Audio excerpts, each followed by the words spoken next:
if you like offensive games, this has been the place to be this afternoon. Gifford 830 yards of total offense between these two clubs. I can't decide whether the offenses are tired or the defenses are tired. Kaufman kicks the ball, a short kick. It's taken at the 25, and Air Force takes it down to the 33-yard line. Rodney Lewis made the reception and brought it past the 30 down to the 32. For BYU, 79 yards, 12 plays, 5 minutes and 14 seconds run off the clock because of the running game. And then it was Covey as he went in from 2 yards out. That gave BYU an 11-point win. That means, or excuse me, an 11-point lead. That means that Air Force is going to have to score a touchdown, a field goal, and then go for 2 in order to overtake them. Remember, the wind at their back. 10:06 left to play, and it is a strong wind. Dallas keeps the football, finds an opening, and is stopped. Neal hit him, along with number 50, Regan Hansen. That 79-yard drive started after the interception by Rodney Rice, the key defensive play in the ballgame. Steve Lindsley down on the field. Okay, Craig, a neat adjustment by the Cougars in the second half. Because they lost Tim Clark and Tim Knight, they put a lot of emphasis on their linebackers. They've got a true 5-2 now. They've got 5 linebackers and only 2 down linemen, really putting a lot of emphasis on their backers. Good point. Good point, Steve.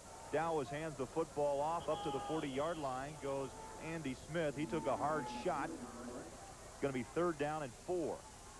And now they must make the first down or gamble a bit because they are not in 4-down yardage situation. And I need to go back and correct myself. Air Force needs a touchdown, a 2-point conversion, and a field goal to tie the game, not to overtake BYU. It'll take 3 scores to take the lead. First down is almost dead even, 23-21. And there's that total offense today. Both teams have gone up and down this field. On 3rd down, Smith gets the handoff. He got the first down up to the 45, and Bobby Davis, along with Mark Neal, wrapped up Smith. And with their running game, we can start some clock watching, too. The clock's just going to keep rolling. Clock stops for just a second as they reset the chains.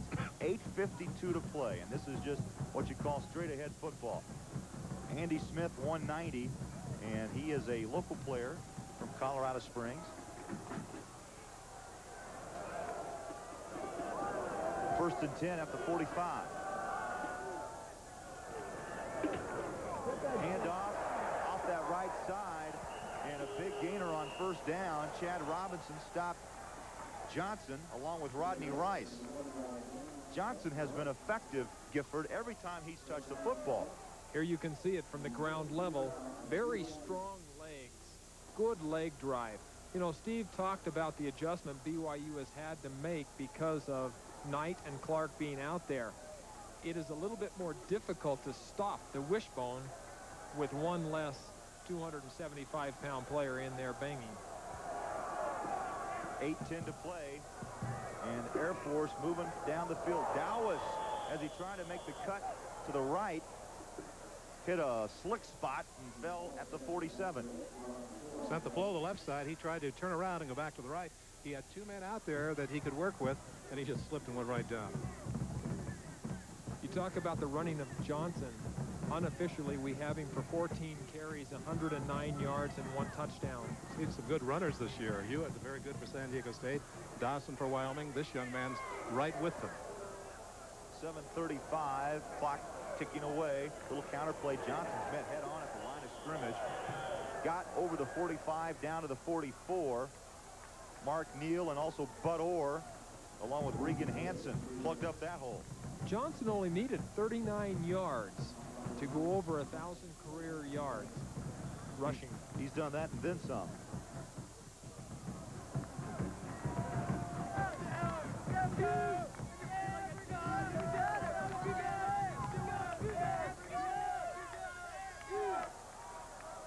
Seven minutes, and the cheering continues.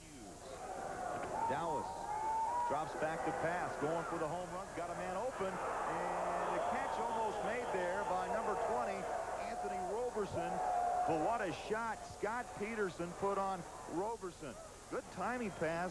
Dallas had him, but Peterson stuck him. Outstanding play on the part of Scott Peterson. He had to cover the whole field to go after him, but watch this. The timing was absolutely perfect, and Robertson will remember this one. Watch it one more time. Number 5, right there at the top of your screen. Watch how far he has to go, and then watch the hit he puts on Robertson. Beautiful, beautiful defensive play by Scott Peterson. He was down on the sidelines. Now he's up walking over towards the team bench, but he was banged up on that one. Robertson, 154 pounds, and Scotty Peterson, 225. And they do not have the punter in. So on 4th and 11, Fisher to Berry. Trailing by 11 will, well, now let's hold on. Dallas will talk it over with DeBerry. BYU leads it 42-31. We'll be back.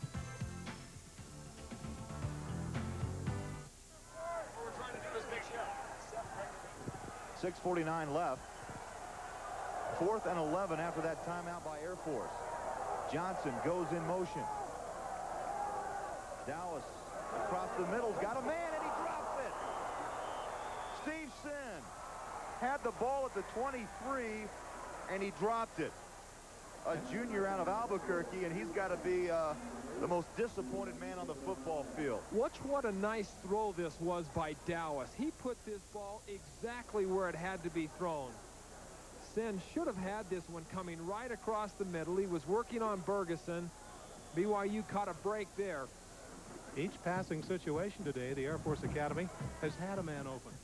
They've been able to run some pretty good patterns. They had a man open that time, as Gifford pointed out. So the Falcons turn the ball over on downs. The Cougars lead by 11 with 6:43 to play, and this crowd now begins to get up and file out of Falcon Stadium.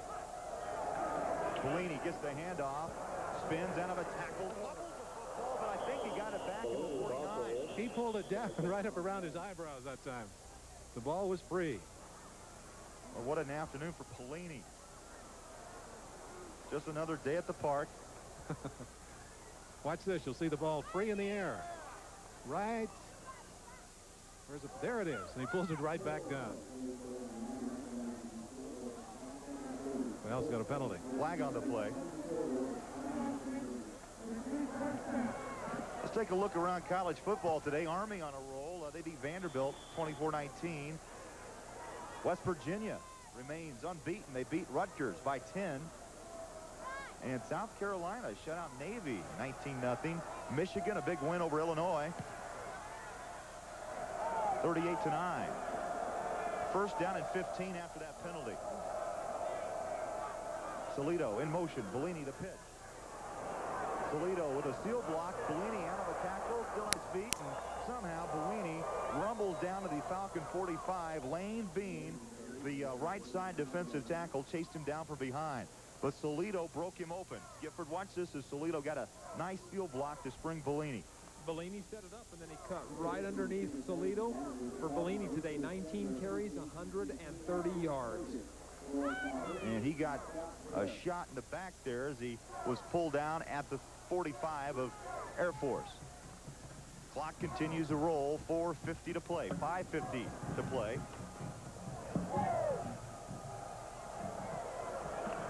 And the Cougars take the clock down to 1 second before they take the snap. Well, the most important thing for them to do right now is to hold onto the football and cover up the football. Air Force should not be able to stop them just because of the limited amount of people that they have. This Air Force defensive team has had some real problems this year. They lost a player right before the start of the season, one of their best players. They lost a player in the offseason, a defensive player, a guy that they were counting on. And so they've had to kind of put this thing together, makeshift piece it together to try and put together a defensive unit. You can hear those pads pop, and yeah, Salido, number 22, the carrier, up to the 35, close to the first down marker. It's going to stop the clock, and I think they're going to pull the chains out to measure. Here's a chance to see it again. Just straight ahead action. Look at that line. The BYU offensive line was pushing them forward that time. You know, there's some famous people that show up to games here. Former Arizona Senator Barry Goldwater is here as a special guest of the game today, and also as the officer who flew our Which Shuttle. one? Shuttle. Discovery. Is there Discovery? Is he a colonel? He was Colonel Covey? He was here last night to talk to the team and also talk to the cadets at the Air Force Academy. 3rd down and 1. Covey on the quarterback keeper. Picks up 2. 1st and 10. BYU at the 34. Now look at the timeout situation. BYU has all 3 timeouts left, and the Air Force Falcons with 2.